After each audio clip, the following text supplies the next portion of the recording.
the young player of 2024 this summer. The young player of the tournaments in the next Euros. We had Pedri in the last Euros. That man, he played every single game. And after the Euros, he played the Olympics. I hope whoever wins the young player of the tournament, the Euros, doesn't go and play in the Olympics, please, okay? But yes, this is going to be a very interesting conversation. But before we say our choices, let us know in the comment section yours. And if you win, if the player that you're suggesting in the comment section wins, well, you know where you left the comments, so you'll have bragging rights to say, I got it right, people, okay? I got it right in the FC Wonderkid video about who is going to be the young player of the tournament in Euro 2024. So, Breton, you bet. How are you feeling on this one? Do we have a Portuguese man? No, I mean, I can't, right? I'm looking at this, and we led with the whole fact that Jude Bellingham is under 21 still. Obviously, Jude Bellingham could potentially be the Golden Ball winner, depending on how this particular tournament goes for England. But going back to the young player Golden Ball, whatever you want to call it, young player of the tournament, it's only been around since 2016. And Renato Sanchez was the first one to win it. We know why. I mean, I remember that tournament. You remember that tournament very well.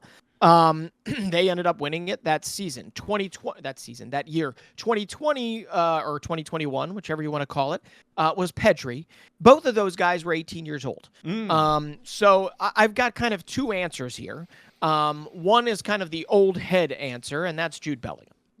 It's got to be like Jude Bellingham. If England can go far, even if England doesn't win it, the fact that a 20-year-old is the linchpin, the guy that needs the fulcrum of a team that should at least be in the semifinals, should probably be in the damn final, and is a favorite to potentially win the dang thing. Jude Bellingham has got to be up there for me as pole position for young player, but he could also be there for Golden Ball. So the other person I'm going to mention here is another Spaniard, and it's not surprising. It's Lamine Yamal. Lamine Yamal, as a 16-year-old, is not going to sit on the bench, and I think he's going to wind up being an absolute game changer for them, at least in the group stage, and see how far Spain can go. So I think we're going to go probably more attacking when it comes to this stuff. So Lamine Yamal is like my close second to Jude Bellingham if they decide they want to do, go for another teenager. But there's so many other names here, right? So we don't have Scalvini and Antonio Silva. we don't. No Antonio Silva for me. Scalvini maybe. What a season for him. But only 20 years old. It's whether or not Italy goes far. No, but which it's not the case right now in terms of expectations for many people. But if Italy go far, it's because of the defense. That we know right now. But yes, with what you said, I hope that the young player of Euro 2024 doesn't happen what we saw last season in the Premier League. Erling Haaland winning the player of the season and the young player of the season. Because let's be honest, this Euros, Jude Bellingham could go bold. Florian Wirtz could go bold, and we would see history in full action. But if England wins it, I would like to see young player of the tournament maybe to Jude, and player of the tournament for Harry Kane if he performs better.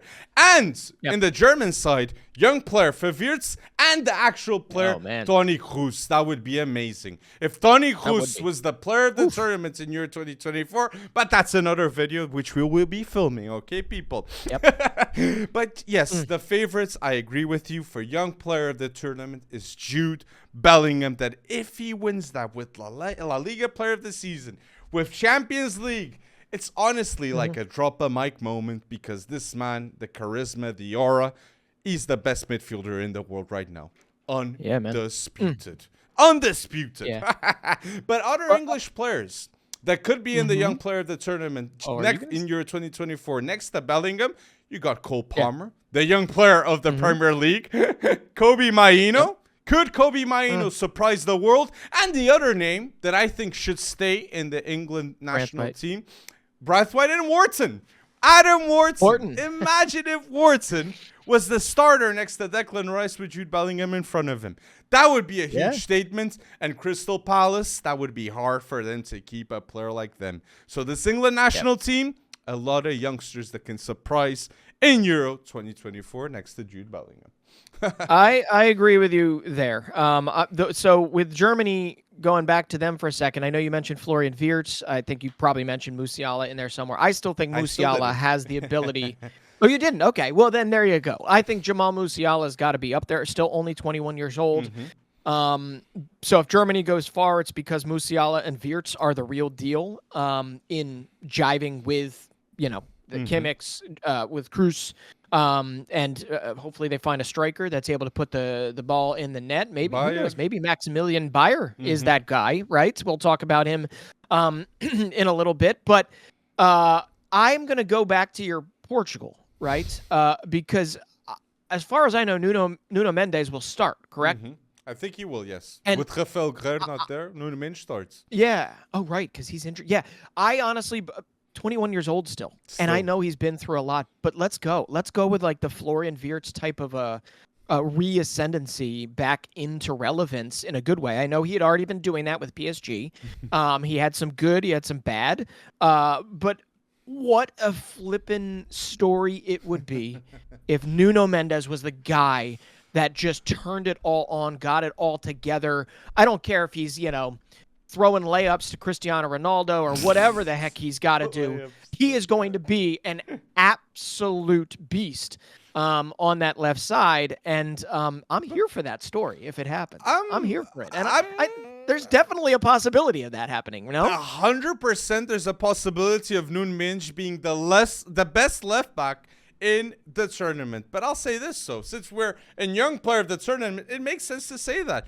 I'm going to go bold and say the best left back or left wing back in Euro 2024 will be Nuno Mendes. Now, people know that Nuno Mendes is here to stay, and if he's going to perform in Paris Saint-Germain, and he's going to perform for Portugal in the next 5 to 10 years. We know his quality, and it's not going to be Theo Hernandez. It's going to be Nuno Mendes. Definitely not Luke Shaw. Definitely not Luke Shaw, okay, people? And Spain doesn't even call up a Pedro Porro. I know he's right side, but look, these are the expectations I have, okay? At least for fullbacks. Portugal, with fullbacks, who will be the best player in Euro 2024? Cancelo and Nuno Mendes. And Diogo Dalot he had a good season for Man United. Showed leadership. We are stacked. Brett. Yeah. I'm with you. Yeah. It's but there are other names on these lists that we cannot dismiss, right? You've got Xavi Simons as part of the Netherlands setup. Yes. I think he'll be starting from day one, not surprisingly, only 21 years old. And what a season he's coming off of. And he's another guy that maybe to like a lesser extent, but Jude Bellingham-esque in the sense that every time Xavi Simons steps onto the field for a team and has somebody saying, you're not going to be able to do something, he basically ups another level, right? And that's what he did for RB Leipzig this season. I could see him having that same effect for the Netherlands. We saw him a little bit in the World Cup. Not so much, but this time he's going to be a star of the show. You mentioned Zaire Emerry, who would definitely see time in a very incredibly strong and influential midfield for France. And doesn't start, sorry. Probably doesn't start, but I think he'll see plenty of time. Yes. I don't know if he's going to see enough time to have a Renato Sanchez type of effect, but we will see there. And then start Bretson. That is true. That could be the case with Zaire Emerry, because the French national team midfield is going to be Tchouaméni, Camavinga, and Antoine Griezmann. If Zaire Emerry is instrumental coming off the bench like we saw with Renato Sanchez in 2016, he could be the young player of the tournament, because in terms of ability and talents, we all know Zaire Emerry has just that. PSG, lock him in next 5 years. Best academy product, maybe. Could have that potential. He could, but there's also the question mark. We always are watching Turkey.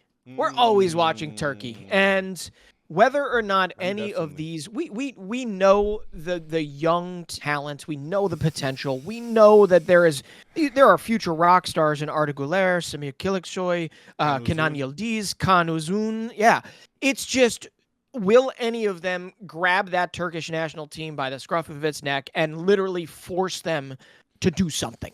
Just do anything, Turkey. Could they beat us? We want. Oh yeah, I mean anyone could beat anyone on any given day. I think Turkey's got enough. I think they do have enough unknown quantities, right? That it's kind of hard to prepare for any one of these four guys and whether or not any of them will even start for them.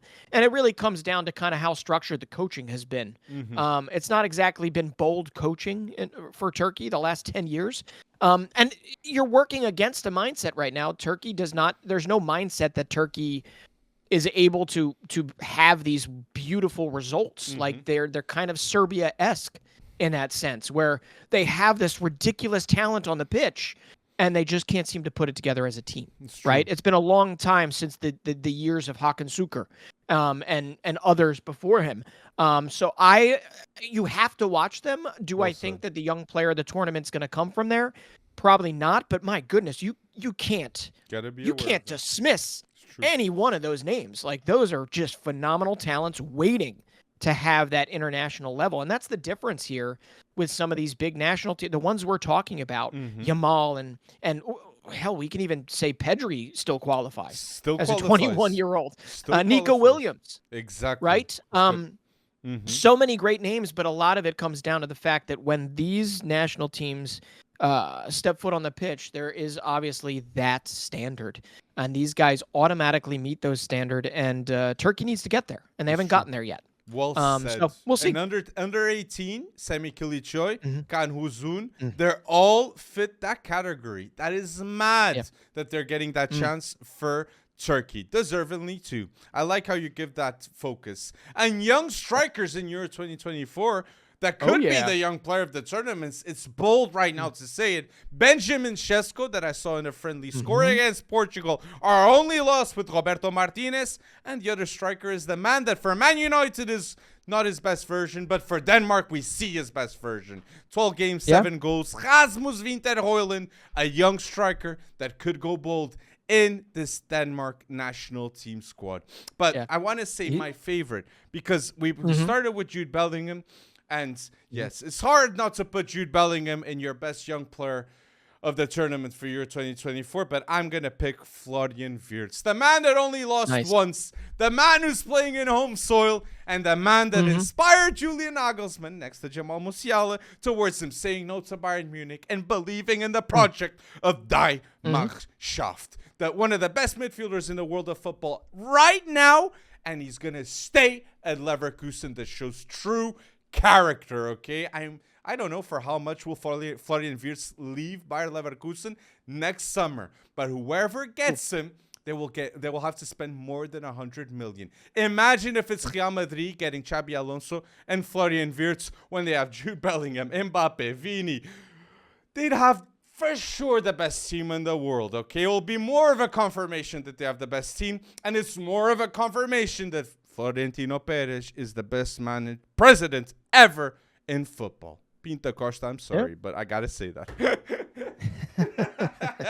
Well, we didn't mention Pinta Costa. Yeah, so well, that's why I that's said sorry. insane. Well, I mean, that's a lot of trophies. That's a lot of. I mean, they almost don't mean anything anymore after having that many. They do. I'll take some. I'll take some if he wants to send some my way. Some other dark horses I'm going to throw out there. If Jared Branthwaite, you mentioned England. I would love to see Branthwaite somehow find his way into a starting role. I don't know if Southgate has that in him, and we'll probably not see it. But he definitely deserves a shout because I think he could be one to come up. I've often said that I see him as a England starter for the next 10 years for them easily. He needs a little more development. Better than Levi Colville? Colville's going to find his way onto the pitch based on the fact that he is versatile as all get out. But as an out-and-out center back, yes, I see him as a better center back. I have doubts if Colville will be the center back in the next 5 to 10 years. You said Branthwaite will be, so that's why I asked. Yeah, they'll be in the same side. And I think another name you've got to throw out there is one we have already mentioned, which is Eduardo Camavinga. Whether or not he's going to, who knows what he's going to play for France. It'll likely be in midfield. But if called upon, he'll get it done wherever he needs to go. But France very likely, I mean, are going to be within the semifinals unless there's a massive shock. Camavinga will get his time to show his worth, and that's one you cannot dismiss there because we know that sometimes they favor teams that obviously go far in terms of young players. And then beyond that, Belgium. You know, what is this new look Belgium going to kind of have? Obviously, you've still got the Lukaku, the De Bruyne, but you've got some young guys in there. Zeno de Bast, who's probably going to be joining Sporting sometime soon at center back. You've got Arthur Vermeeren in the midfield, who's kind of lost some luster as he went to Atleti, and he's finding himself in La Liga. And then you've got Jeremy Doku on one side, and you've got Johan Bakayoko on the other side, and all four of those guys, I think all four of those guys qualify. And Doku, any one of them could have a tournament for them. Doku in particular. That's very good, bold suggestion. But let us know your choices down below. Like this video for more Year 2024 content, and go bold in the comment section with your predictions, people. Okay,